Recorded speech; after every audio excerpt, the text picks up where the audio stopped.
Hello, YouTube. This is Mr. Bakari, and today we are going to write standard form of a circle from a general form, like you see here, by completing the square.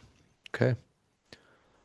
So you're given the general form of an equation, and what you want to do is, you're probably looking at this within a conic section of a math class.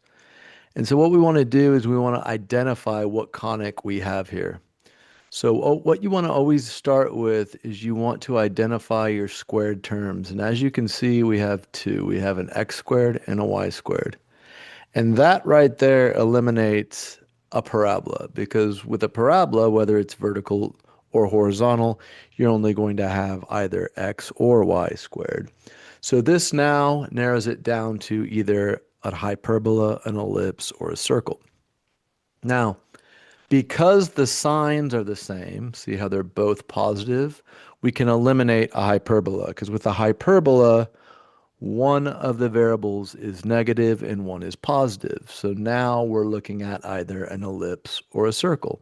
How do we know it's a circle? All you have to do is look at the coefficients. If the coefficients are the same, then it is a circle. Okay? So now that we know it's a circle, we want to look at what is the standard form of a circle. What are we trying to write here? So the standard form would be x minus h squared plus y minus k squared equals the radius squared. Okay, so this is what we're trying to achieve. So now we can see that we want to order these x's first, then y's, and then move our constant to the other side of the equation. So that's what I'm going to do right now. I'm going to start off with my 4x squared, followed by my x term here, followed by my y terms. And I'm going to move that 7 to the other side of the equation because we want this set equal to a constant, which will end up being the radius squared. Now, we want to complete the square, but before we can complete the square, we have to factor out the leading coefficients. You always got to do that. So let's do that. So I'm going to go ahead and factor out 4 out of my x terms here. Okay, I'm going to save room to complete the square. And then I'm going to factor out the 4 of my y terms. Save room to complete the square. And then, of course, I've got negative 7 over on the right. So now we will complete the square. Remember, we're going to take b, which is this coefficient right here. We're going to half it and square that. Okay? So when we do that, half of 2 is 1. 1 squared is 1. Half of negative 4 is negative 2. Negative 2 squared is 4. Okay? So let's see. We've added 1 times 4, and we've added 4 times 4. Okay? Because everything in parentheses gets multiplied by that factor that we factored out. So we added 16 and 4, which is 20. So if we add 20 to the left, we want to go ahead over here and add 20 to the right. Okay, balance the equation. Now, I'm going to bring down my coefficients, and I'm going to factor this perfect square that I built there. Bring down the coefficient, factor, and negative 7 and 20 is 13. Okay?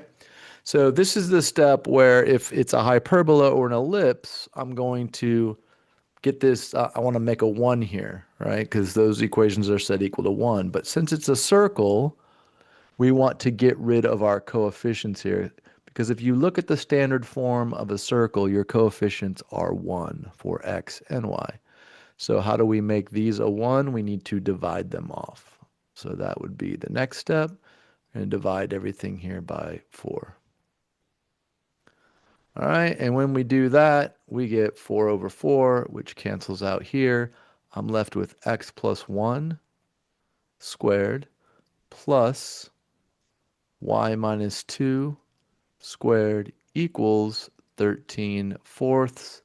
And now this is our standard form of our circle. Okay? Now,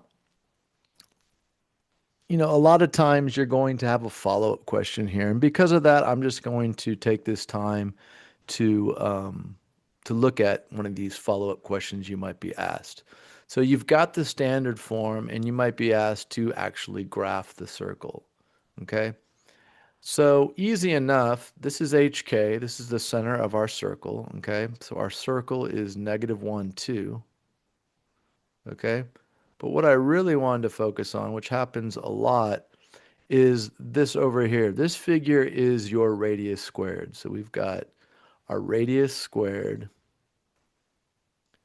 is, I'm going to come up here in the top left, 13/4. So if I want to look at the radius, I'm going to take the square root of that, which is the square root of 13/2. Okay? Now, what I want to talk about is how do you estimate how far this is so you can draw your circle. So what you can do is take this, let's look at the numerator, the square root of 13, okay? And we know that the square root of 13 is bigger than the square root of 9, and it's less than the square root of 16, right? Okay?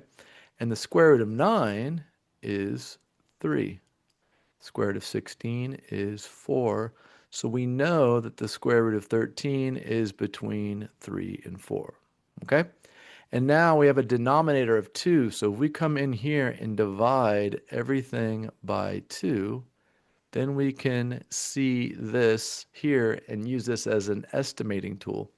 So we know that our radius, root 13/2, is between 3/2 and 4/2, or 1.5 and 2.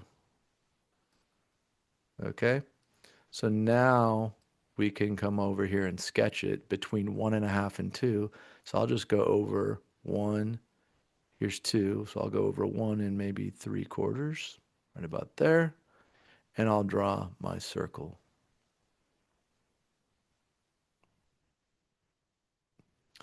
Okay? There's your circle. Here's your standard form. I hope this helps you out, and I will see you in the next video.